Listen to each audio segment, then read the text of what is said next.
it. As you can see, the Nandina plant. This is a whole wall of it. This is at the Buddhist temple down the road from me. Really, really slow. This is about the plant. You can see it's this is about maybe 5 foot high wall. So it's about 4.5 to 5 feet. Some of them actually just barely get to like 5.5 feet, and that's really max height for these kind of plants. Small little berries. You guys are already going to see kind of a close-up description. Better on my washer, but yeah, here it is, like standing next to the plant. Okay, but we want to actually take a look at the stalk, what it looks like, what we're talking about here. I think you can see why they call it the heavenly bamboo a little bit. You know, it's still kind of straight. I read some things. I'm going to go ahead and you'll see the scene of me reading some facts off, and I think it's interesting. You can see why they made it into chopsticks. They're kind of perfectly straight. But yeah,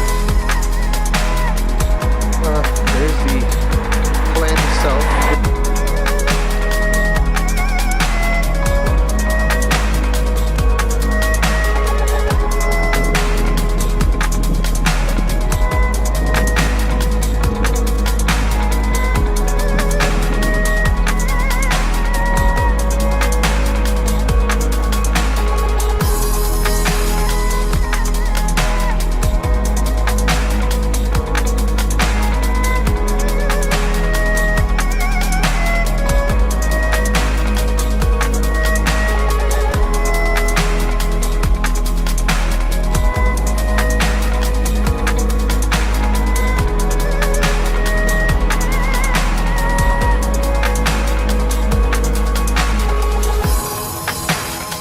Single plant, and it had everything I needed.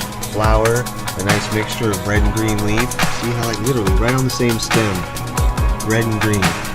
I rushed out here to my washer, so I have a white background so you guys can really definitively see. Here's my hand, a pair of scissors, about the size of the berries, about 5 millimeter, between 5-6 millimeter. Leaves. The camera's not serving exact perfect justice, but you can see the vein work on the inside of the leaves. The distance between, it has like a red. In winter, as soon as fall and winter hits, it has a little bit of red. When they turn old and fall off, they start turning red. The flower is really cool. Oh, it's really fragile though. And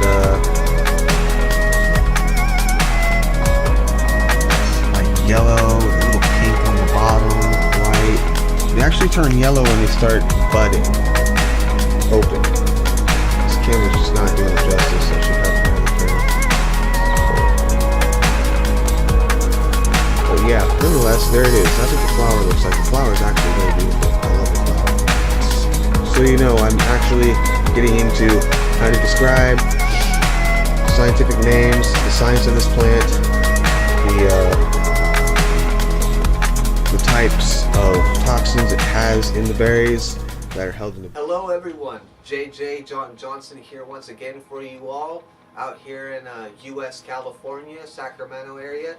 Now, this will be the first installment of a series of videos, probably 4 to 5 videos, depends how I'll edit out, I guess, but on the use of Nandina plant, or heavenly bamboo. Now, throughout this series, we're going to go through the specs on the plant, the uses of the plant mentioned by Usui Sensei, and deeper studies that tie into those uses mentioned. Okay,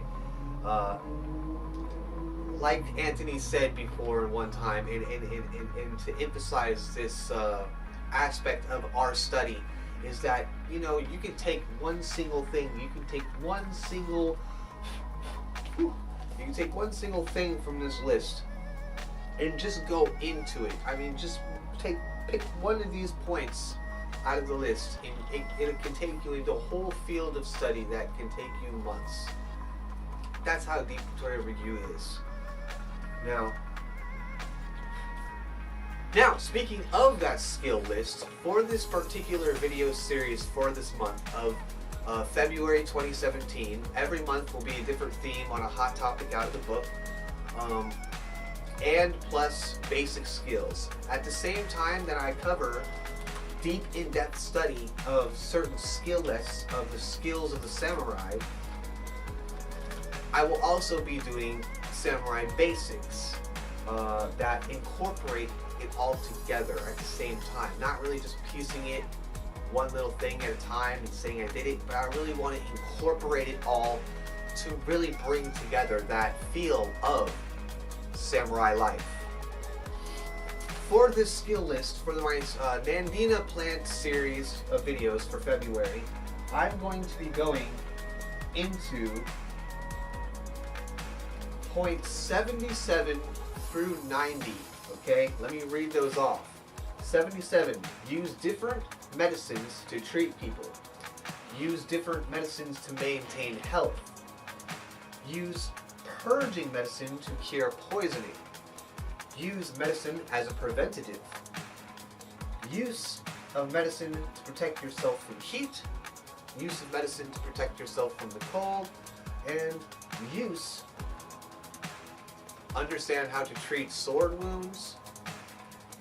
Use of the Nandina to clean your hands.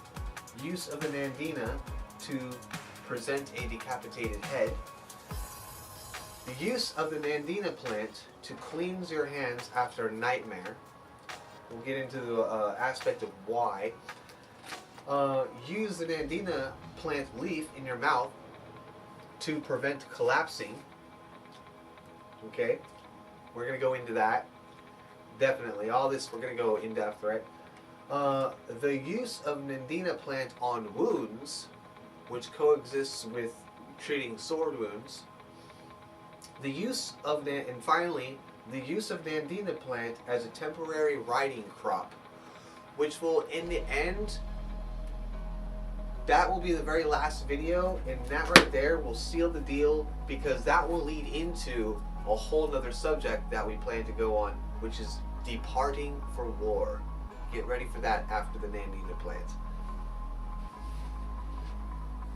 From the Book of Samurai, the 12 tools of virtue are 12 tools, each of which has multiple uses. These are considered fundamentals for those of the warrior families.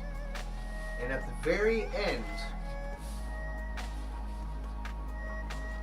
of this list, we have the 5 virtues of the Nandina plant. To clean the hands when water is not available. Now that's a key factor in why I'm going to be digging into that already, when water is not available. To place a decapitated head on. To clean the hands after nightmare. After leaving the toilet, you may collapse. Therefore, place a leaf of this plant in your mouth before you enter the outhouse, so that everything will be fine. If you do collapse in the toilet and receive an injury, crumple a leaf from this plant and apply it to the wound, and it will heal. Also, you can use it as a riding crop when you go to war. The points of medicine are just above the Nandina plant, so they're obviously coexisting and coinciding here. The points on the very bottom of the page, Nandina domestica, also known as sacred bamboo. Nandina was considered to be protection from evil. Strip the leaves from a branch and use as a riding crop. That, there it is. Straight from the Book of Samurai, from the Sui Sensei himself, out of the 12 tools of virtue found in the warrior class families. This is knowledge, so let's dig into it. There is an actual Nandina plant, the full thing. Leaves, stalk, a nice visible stalk, stem, so that you can see qualities of the bark, how it grows. This is the actual root cluster. You can actually see the color of the roots. I tried to wash the roots. They're still a little wet, but you can actually see